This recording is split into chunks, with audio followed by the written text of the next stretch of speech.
জাতির মেরুদণ্ড, একটি অতি পুরাতন কিন্তু এটা চিরন্তন কথা। শিক্ষা ছাড়া জাতি গঠিত হতে পারে, কিন্তু সেই জাতি হয় দুর্বল এবং খুবই ফ্রেজাইল, ভঙ্গুর একটা জাতি। তারা অর্থনৈতিক দিক থেকে যেভাবে এগোতে পারে না, সাংস্কৃতিক, তারপর আদর্শিক কোনো দিকেই তারা সুঠাম সবল হয়ে গড়ে উঠতে পারে না। আমরা পৃথিবীতে দেখেছি যে জাতি জাগতিক নানা দিক দিয়ে এগিয়ে গেছে, তারা জ্ঞান বিজ্ঞান শিক্ষা, সায়েন্স টেকনোলজি ইত্যাদিতে খুবই প্রাগ্রসর। আর পৃথিবীতে যারা পড়াশোনার পেছনে, সে জাতিগুলো, সে রাষ্ট্রসমূহ পশ্চাৎপদ। কিন্তু একথাও প্রণিধানযোগ্য যে আজ যদি আমরা পাশ্চাত্যের দিকে তাকাই, ইউরোপের দেশগুলো, এই প্রতীচ্যের জাপান, প্যাসিফিকের অস্ট্রেলিয়া, নিউজিল্যান্ড এবং মার্কিন যুক্তরাষ্ট্র, কানাডা, এসব প্রাগ্রসর দেশগুলোর জ্ঞান বিজ্ঞান, সায়েন্স টেকনোলজি, এক কথায় শিক্ষা দীক্ষা সবচেয়ে এগিয়ে থাকা দেশ। কিন্তু তারা কি প্রকৃত সুখী হতে পেরেছে? তারা কি শান্তি পাচ্ছে? অশান্তির দাউ দাউ শিখা তাদের সমাজে, পরিবারে, রাষ্ট্রে বিরাজমান। হিংসা, জিজ্ঞাসা, লোভ, মাৎসর্য তাদেরকে কুরে কুরে খাচ্ছে। এবং বলা হয় যে they are on the verge of collapse, পতনে।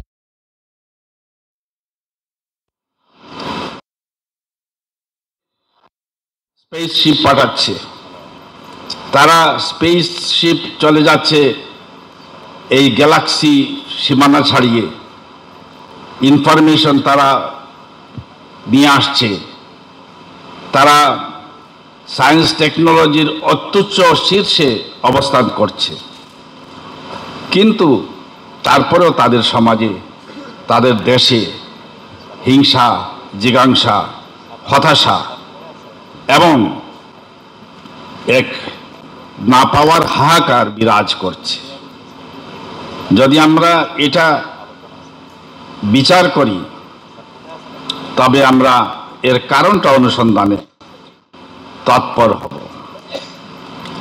দেখা গেছে যে জাগতিক শিক্ষা, সায়েন্স টেকনোলজি তাদেরকে জাগতিক চাওয়া পাওয়ার শীর্ষে নিয়ে গেছে, কিন্তু তাদের মধ্যে নীতিনৈতিক এবং আদর্শিকতার ঘাটতি রয়েছে। তাদের শিক্ষা ব্যবস্থা এমন শিক্ষা ব্যবস্থা যেখানে শুধু অগ্রসর হওয়ার কলাকৌশল, কিন্তু সেখানে মানবিকতার শিক্ষা নেই, দেশপ্রেম নেই, সেখানে যে সততা, ন্যায়নিষ্ঠতা, এগুলো শিখে। এই জন্য তারা এক দেশ অন্য দেশের উপর হামলা চালাচ্ছে, লক্ষ লক্ষ মানুষকে হত্যা করছে। মার্কিন যুক্তরাষ্ট্রের মতো প্রাগ্রসর একটা রাষ্ট্র 1945 সালের আগস্ট মাসের 6 তারিখ এবং 9 তারিখ জাপানের হিরোশিমা নাগাসাকির উপর যে অ্যাটম বোমা ফেলে, মুহূর্তের মধ্যে লক্ষ লক্ষ মানুষ আবির্ভূত হয়ে যায় এবং রেডিও অ্যাক্টিভিটির ফলে 1 মাসের মধ্যে সেখানে 1 মিলিয়ন মানুষ, 10 লক্ষ মানুষের মতো মানুষ প্রাণ হারায় এবং আফটার ইফেক্টস হিসেবে জটিল রোগ ইত্যাদিতে আরো লক্ষ লক্ষ মানুষ মারা যায়। শুধু তাই নয়, আজ পৃথিবীর যেখানে যুদ্ধ, আগ্রাসন, শিশু হত্যা, নারী হত্যা এবং এরকম অমানবিকতা, সবগুলোর শিকড় গিয়ে দেখা যাবে ওই শিল্পোন্নত তথাকথিত প্রাগ্রসর শিক্ষিত রাষ্ট্রগুলো। কেন এমন হচ্ছে?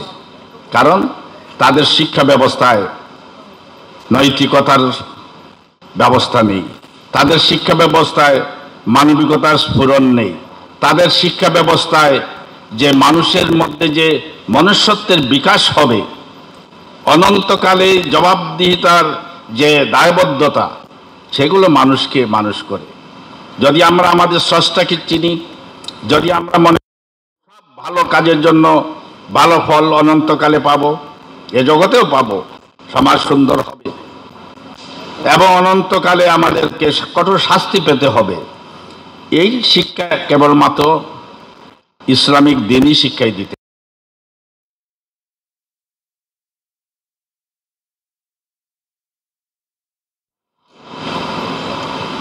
ইসলামী শিক্ষা ব্যবস্থা ইহজাগতিক যেসব আমাদের প্রয়োজন, জ্ঞান বিজ্ঞানের সব শাখায় আমাদের বিচরণ করতে হয় এবং সেগুলোতে আমাদেরকে উৎকর্ষতা সাধন করতে হয়, তা দিয়েছে।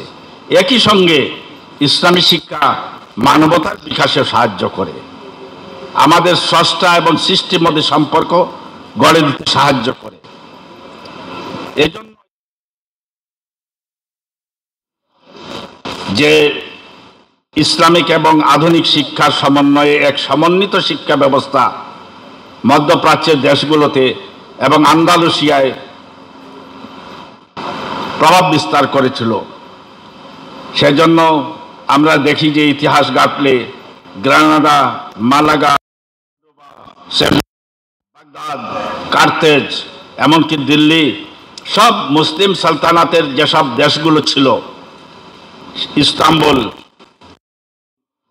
অটোমান, তখন ইসলামের শিক্ষার সঙ্গে তৎকালীন আধুনিক শিক্ষার সমন্বয়ে এক সমন্বিত শিক্ষা ব্যবস্থা তারা গড়ে তোলে। ফলশ্রুতিতে ওই সময়ে জ্ঞান বিজ্ঞানের গবেষণার, ওই সময়ে সায়েন্স টেকনোলজির সফলতার অত্যুচ্চ শীর্ষে উপনীত হয়েছিল এবং মুসলিম বিশ্বের ওই সময়ের শিক্ষা প্রতিষ্ঠানগুলোতে, ইউনিভার্সিটিগুলোতে এবং যেসব সায়েন্টিফিক অবজারভেটরি, ল্যাবরেটরি ছিল, লাইব্রেরি ছিল, সেগুলোতে জ্ঞান আহরণের জন্য শুধু মুসলিম বিশ্বের পণ্ডিতরা যে ভিড় জমাতেন তা নয়, ইউরোপ থেকে, চায়না থেকে, ভারতবর্ষ থেকে, বিশ্বের বিভিন্ন জায়গা থেকে মানুষ জ্ঞানের অন্বেষণে সেখানে পাড়ি জমাত। আর আমরা সেই